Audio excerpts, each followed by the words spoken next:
이 시간 우리 부활의 인사를 함께 나누시겠습니다. 옆 사람과 함께 부활의 인사를 나누겠습니다. 예수님 부활하셨습니다. 예수님 부활하셨습니다. 예, 영상으로 참여하는 분들도 다시 한번 따라 하시겠습니다. 예수님 부활하셨습니다. 예수님 부활하셨습니다. 여러분, 서울의 벚꽃이 관측 100년 사이에 가장 일찍 피었다라고 합니다. 서울 기상청 관측소에 있는 벚꽃 표준목에서 지난 24일에 벚꽃이 공식 개화했다라고 발표했습니다. 1922년부터 관측을 했는데 그 이래로 가장 빠른 개화이고 작년보다는 3일 먼저 그리고 평년보다는 17일이나 일찍 피었다라고 합니다. 자, 이에 대해서 기상청은 올해 벚꽃이 이렇게 일찍 핀 것은 2월과 3월의 평균 기온이 높았고 그리고 일조량도 많았기 때문이라고 그렇게 설명을 했습니다. 여러분, 서울의 벚꽃 개화는 종로구에 있는 서울 기상 관측소에 지정된 왕 벚꽃나무가 있는데 그 벚꽃나무를 기준으로 한다고 합니다. 자, 기상청은 벚꽃은 한 나무 개체에서 수많은 꽃이 피는 다화성 식물로 한 나무에서 임의의 한 가지에 3송이 이상이 꽃이 피면 그러면 개화했다라고 판단을 한다라는 것입니다. 여러분, 다시 말하면 벚꽃나무가 있어요. 거기에 한 가지에서 꽃이 3송이 이상만 피면 벚꽃이 개화했다라고 판단을 한다라는 것입니다. 여러분, 마찬가지로 오늘 우리도 벚꽃에서 한두 송이가 피면 그러면 이제 머지않아 벚꽃이 만발하겠구나 라고 하는 것을 판단할 수 있게 되는 것입니다. 여러분, 오늘 본문 말씀은 사도 바울이 고린도 교회 성도들에게 주는 부활의 메시지입니다. 그 부활의 메시지는 하나입니다. 예수 그리스도께서 부활의 첫 열매가 되셨다. 그 다음은 그리스도께 속한 우리 성도들의 부활입니다. 라는 것입니다. 예수님이 첫 번째 부활의 열매가 되셨으니 그 다음 순서는 예수를 믿는 우리들의 차례입니다. 라고 하는 것이 오늘 본문의 내용입니다. 여러분, 오늘 우리가 읽은 이 고린도전서 15장은 예수님의 부활에 대해서 그리고 예수님을 믿는 성도들의 부활에 대해서 말씀하시는 그런 내용입니다. 그래서 고린도전서 15장을 우리는 부활장이라고 부르는 것입니다. 여러분, 사도 바울 당시에도 많은 사람들이 예수를 믿었습니다. 그런데 부활을 믿지 못하는 사람들이 많았던 모양입니다. 여러분, 오늘도 많은 사람들이 예수님 부활하셨어요 라고 하면 믿지 않는 사람들이 많이 있습니다. 심지어는 예수를 믿는다라고 하는 사람들 중에도 예수님의 부활은 믿지 못하는 사람들이 많이 있습니다. 사도 바울 당시에도 예수는 믿는데 예수님이 부활하셨다라는 것을 믿지 못하는 많은 성도들이 있었던 모양입니다. 이에 사도 바울이 말합니다. 여러분, 만일 예수의 부활이 거짓이라고 하면 우리가 믿는 믿음도 다 헛것입니다. 예수님이 부활하신 것이 거짓말이라고 하면 우리가 믿는 이 신앙은 아무것도 아니요 헛된 것입니다. 라고 강조를 합니다. 그러면서 사도 바울이 하는 말이 예수 그리스도가 부활의 첫 열매가 되셨으니 이제 장차 주님께서 다시 재림하실 때 그때 우리 믿는 자들도 예수님처럼 부활하게 될 것입니다. 예수님이 첫 열매요 그 다음에 부활의 열매는 우리 믿는 성도들입니다. 라고 강조하고 있는 것입니다. 여러분, 마치 벚꽃 한 나무에서 두세 송이의 벚꽃이 피면 나머지의 벚꽃들이 동시에 피어나는 것처럼 예수님이 부활의 첫 열매로 피어나셨기 때문에 이제 예수님 재림하실 때에는 예수를 믿는 우리들도 그렇게 부활의 열매가 되겠다라는 말씀이 오늘 본문의 내용입니다. 여러분, 그러면 예수님이 부활의 첫 열매가 되신 같이 그러면 우리도 장차 예수님 오실 때 부활의 열매가 되려면 그러면 어떻게 해야 할까요? 여러분, 첫 번째로 오늘 본문은 우리가 부활의 열매가 되려면 첫 번째로는 예수 생명이 우리에게 있어야 한다라고 말씀하고 계십니다. 한번 따라 하시겠습니다. 예수 생명이 있어야 합니다. 예수 생명이 있어야 합니다. 자, 우리 요한복음 12장 25절입니다. 같이 화면 보시고 읽습니다. 시작. 자기의 생명을 사랑하는 자는 잃어버릴 것이요 이 세상에서 자기의 생명을 미워하는 자는 영생하도록 보존하리라. 아멘. 여러분, 여기에서 자기의 생명을 미워하는 자 누구일까요? 누가 자기 생명을 미워하는 자일까요? 바로 예수님이십니다. 여러분, 예수님은 죄와 허물로 인하여 죽을 수밖에 없던 우리들을 구원하시기 위해서 당신의 하나밖에 없는 생명을 미워하셨고 그리고 그 생명을 십자가에서 버리셨습니다. 그러나 예수님은 죽은 자들 가운데 계시지 않고 사흘 만에 다시 살아나셔서 그래서 부활의 첫 열매가 되신 것입니다. 자, 그리고 그 예수님의 생명이 십자가를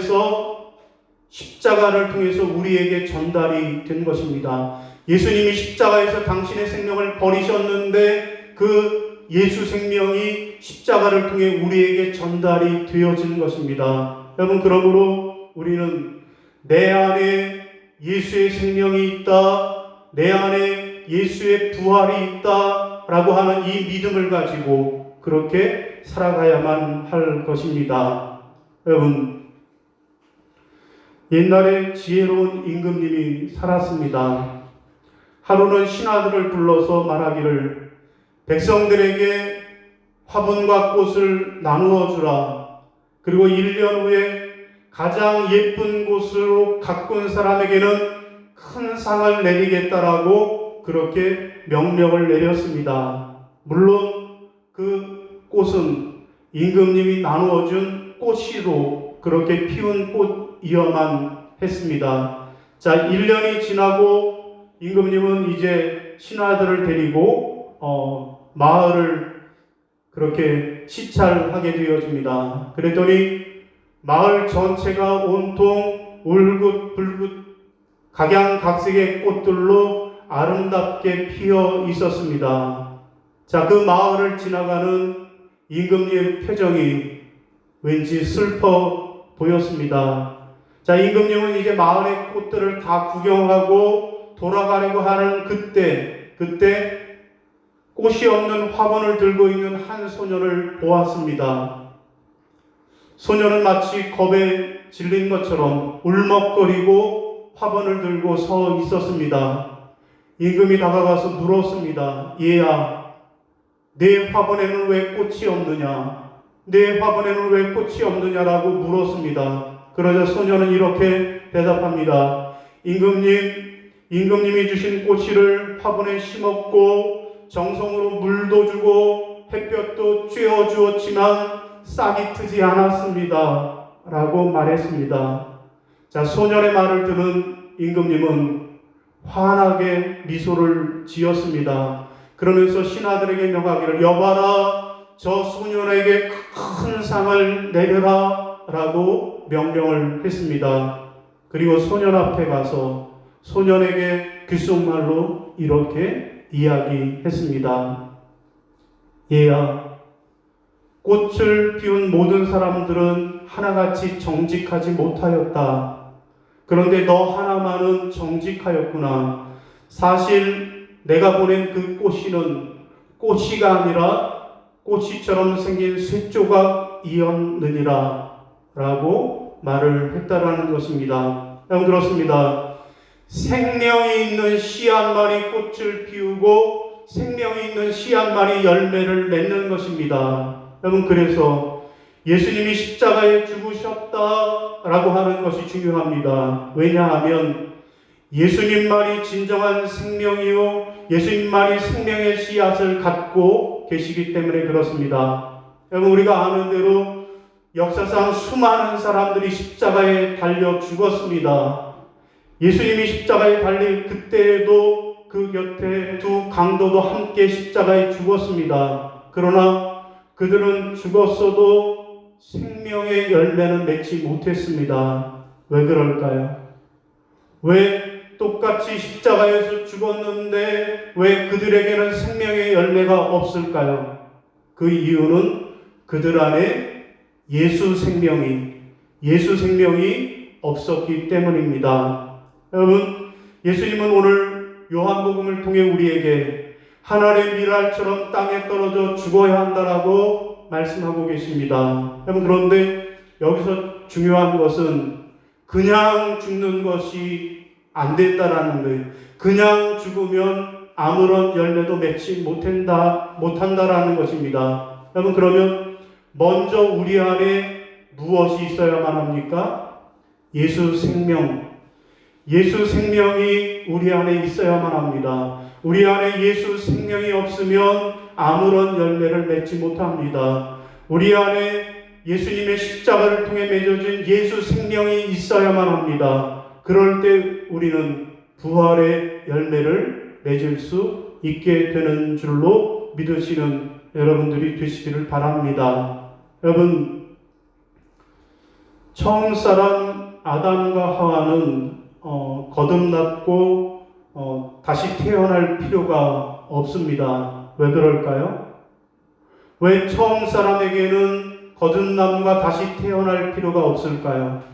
이미 그들은 처음 창조될 때 하나님의 형상을 담게 창조가 되었고 하나님이 그 속에 하고 하나님의 생명을 불어넣었기 때문에 그렇습니다. 처음 사람은 태어날 때부터 창조될 때부터 그 속에 이미 하나님의 생명이 들어가 있었던 것입니다. 그런데 타락한 인간에겐 하나님의 형상이 없으니 하나님의 생명도 없습니다. 자, 그런 인간 속에 하나님은 당신의 생명을 예수를 통해 보내주신 것입니다.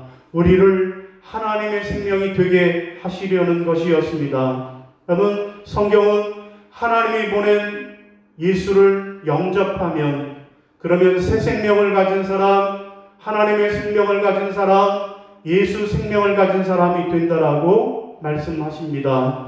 요한복음 1장 12절 영접하는 자, 곧 그 이름을 믿는 자에게는 하나님의 자녀가 되는 권세를 주셨으니 아멘. 여러분, 어떻게 우리가 우리 안에 예수 생명을 소유할 수 있을까요? 어떻게 하면 우리가 예수 생명을 소유한 사람으로 살아갈 수 있을까요? 예수를 내 마음에 영접하면 되는 것입니다. 여러분, 이 세상에는 두 종류의 사람이 있습니다. 하나는 하나님의 생명이 없는 자연인입니다. 또 하나는 하나님의 생명, 예수 생명이 내 안에 있는 신앙인입니다. 여러분은 어떤 종류의 사람입니까? 살아있기는 한데 그 안에 예수 생명이 없는 그런 죽은 생명입니까? 아니면 내 안에 예수 생명, 부활하신 예수의 생명을 소유하고 있어서 그래서 살아있는 신앙인의 생명입니까? 바라기는 여러분 모두가 여러분 안에 예수 그리스도의 생명이 있으심을 믿으시기를 바랍니다. 그 예수 생명으로 사셔서 부활의 열매를 맺으시기를 주님의 이름으로 축원합니다. 자, 두 번째로 여러분 또 우리가 부활의 열매를 맺으려면 어떻게 해야 할까요? 두 번째로는 죽어야만 합니다. 따라하겠습니다. 죽어야 합니다. 자, 우리 요한복음 12장 24절입니다. 시작. 내가 진실로 진실로 너희에게 이르노니 한 알의 밀이 땅에 떨어져 죽지 아니하면 한 알 그대로 있고 죽으면 많은 열매를 맺느니라. 아멘. 죽으면 많은 열매를 맺느니라. 여러분 무슨 말씀일까요? 누가 죽으려고 했다라는 거예요? 예수님께서 죽고자 하셨다라는 것입니다. 다시 말해서 예수님은 의도적으로 죽음의 길을 자청하시고 그 길을 나서셨다라는 것입니다. 여러분, 예수님이 이 땅에 오신 목적과 그리고 이 세상을 살아가신 목적은 세상 사람들과 다른 것이었습니다. 여러분, 예수님이 이 세상에 오신 목적 그리고 이 세상을 사신 목적, 그 목적은 무엇이었을까요? 죽기 위해 사셨다라는 것입니다. 죽음입니다. 여러분, 예수님은 죽기 위해 태어나신 분이시고 죽기 위해 생애를 사신 분이십니다. 여러분, 그러면 과연 그 예수님의 죽음의 목적은 무엇일까요? 여러분, 예수님이 죽고자 하신 그 이유는 바로 사랑 때문입니다. 죄와 허물로 죽을 수밖에 없는 우리들을 사랑하셨기 때문에 그렇습니다. 예수님은 그 사랑으로 우리를 살리시려고 죽으신 것입니다. 그 사랑으로 대신 죽으려고 하신 것입니다. 그러므로 그 예수의 사랑을 받은 우리도 이제 죽어야만 마땅한 것입니다. 여러분 안에 예수 생명이 있으십니까? 그래서 여러분 안에 예수님의 그 사랑이 있으십니까? 그렇다면 이제 우리가 예수님으로부터 받은 그 사랑, 예수님의 그 사랑을 가지고 사람을 위해서, 이웃을 위해서 섬기고 희생하는, 죽어야 하는 삶을 살아야 그때 우리는 부활의 열매를 맺게 되는을 기억하시기를 바랍니다. 여러분,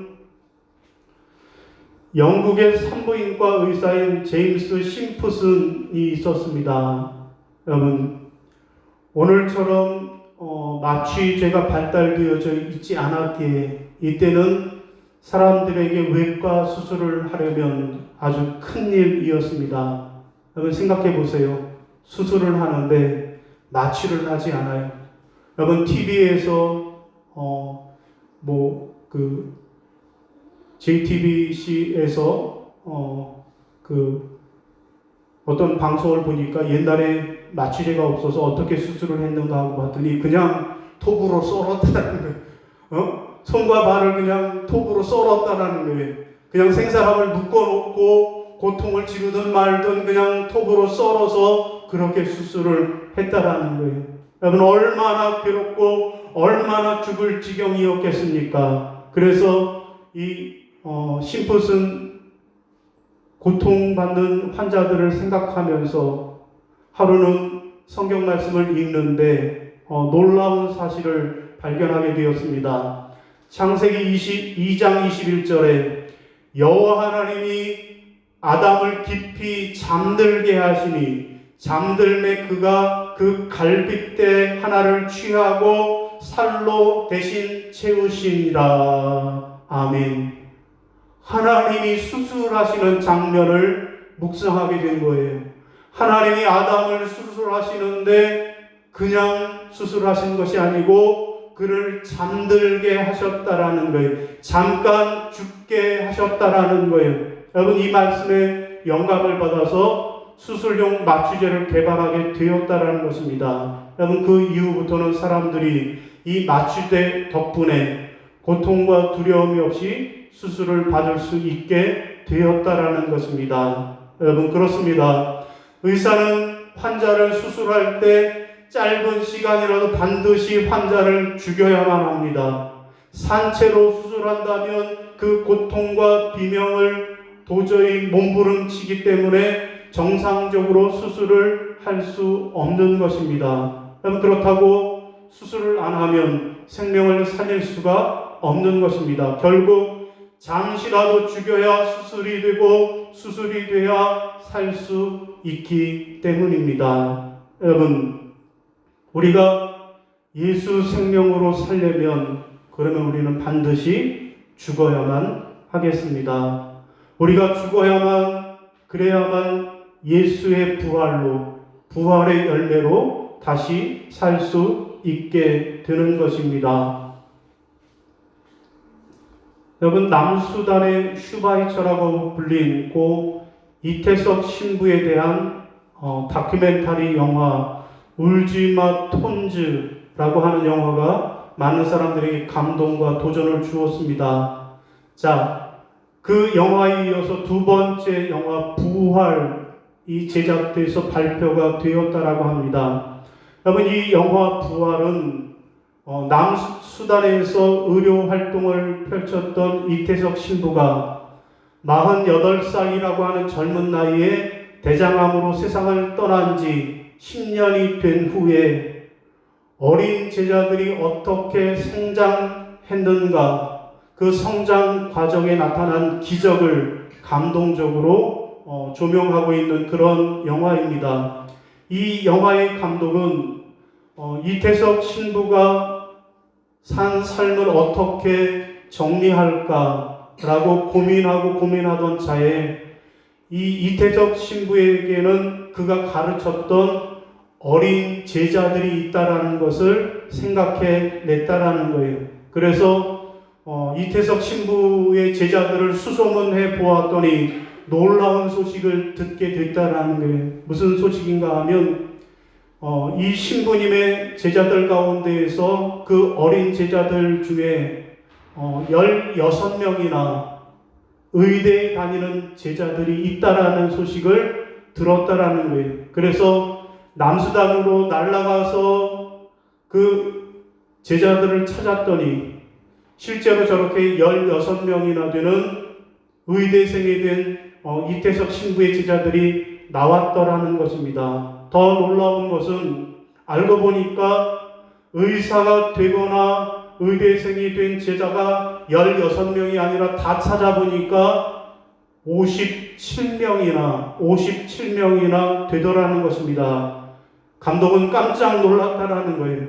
여러분, 남수단이라고 하는 아프리카의 작은 나라, 그 중에서도 가난한 톤즈 마을에 신부님이 지어준 그 허름한 학교에서 6년 만에 국립대 의대생이 57명이나 배출이 되었다라는 것입니다. 여러분, 그 작고 가난한 마을에서는 도저히 상상할 수도 없는 일이 일어난 것입니다. 그야말로 기적입니다. 여러분, 그런데 그 이후에 의사뿐만 아니라 공무원, 대통령, 경호원, 언론인까지 해서 모두 70명의 제자들을 찾아낼 수 있었다라는 것입니다. 여러분, 어떻게 이런 일이 가능했을까요?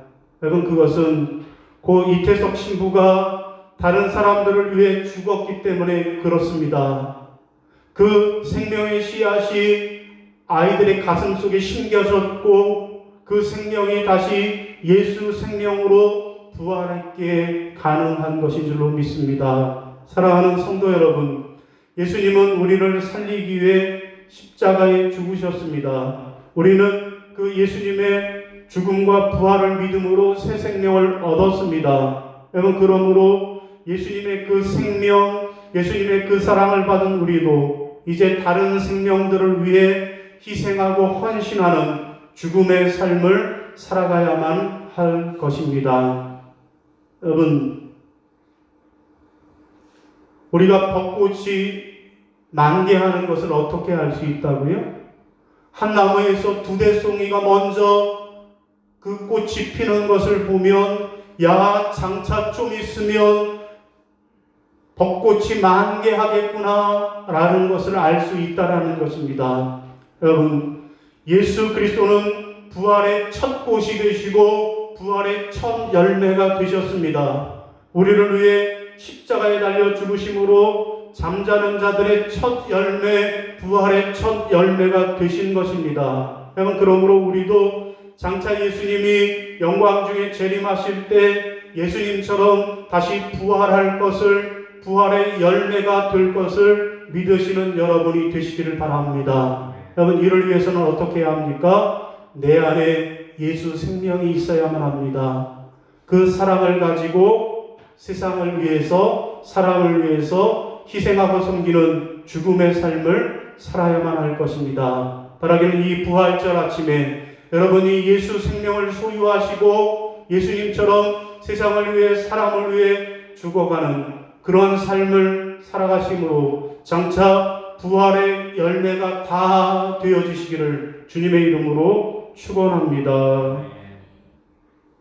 예, 우리 이 시간 교회의 소식을 함께 나누도록 하겠습니다. 예, 오늘은 부활주일입니다. 부활절은 죽음의 권세를 이기고 부활의 첫 열매가 되신 예수 그리스도를 맞이하며 그 부활 생명을 키우는 절기입니다. 여러분 모두가 부활의 열매가 다 되어주시기를 바랍니다. 지난 주간에 우리가 고난 주간을 맞아서 저녁 기도회로 모였습니다. 위에서 참여해 주시고 함께 기도해 주신 여러분들에게 감사의 인사를 드립니다. 지난 고난 주간 한 주간에 우리가 금식 헌금을 같이 했습니다. 그래서 고난 헌금, 금식 헌금에 동참하신 분들을 감사드리고, 이 헌금은 작은 정성이지만 고난받는 이웃을 위해서 사용하도록 하겠습니다. 오늘 부활절을 맞아서 교회에서는 부활 떡과 또 부활절 계란을 준비했습니다. 여러분들 다 그 부활절 계란을 받아가시고요. 그리고 오늘도 예배에 참여하지 못한 많은 형제 자매들이 있습니다. 가까운 형제 자매들에게 부활의 소식을 이렇게 떡과 또 계란을 전달함으로써 부활의 소식을 전하고 부활의 증인이 되시기를 바랍니다.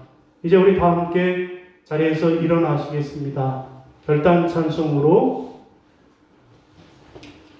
그 사람이라고 하는 복음성가 부르시고요.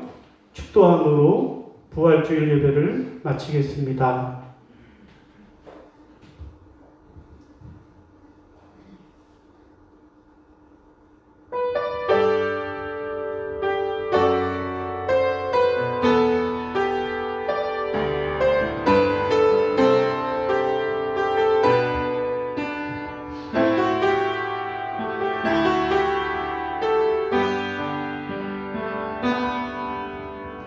아버지 사랑 내가 노래해, 아버지 은혜 내가 노래해. 이 사랑 변함없으신, 거짓없으신 성실하신 그 사랑,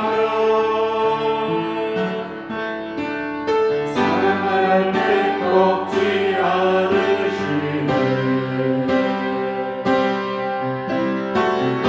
가는 흔들리지 않네. 그 사랑 변함없으신, 거짓없으신 성실하신 그 사랑,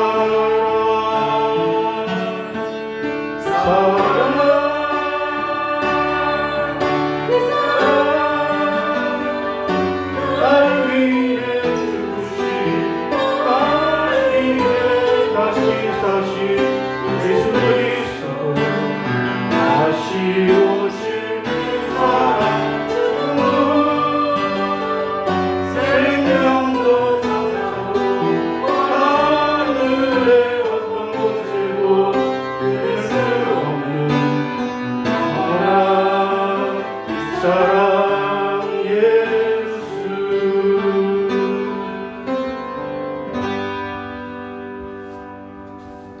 이제는 우리 주 예수 그리스도의 은혜와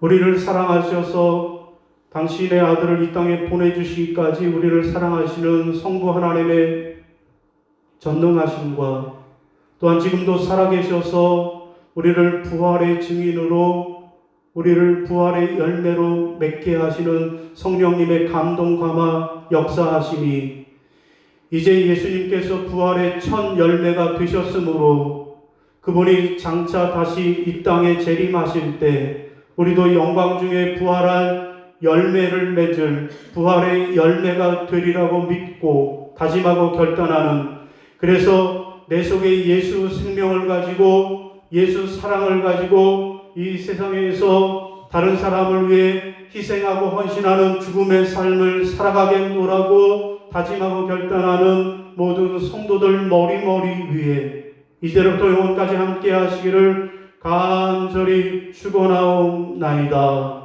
아멘.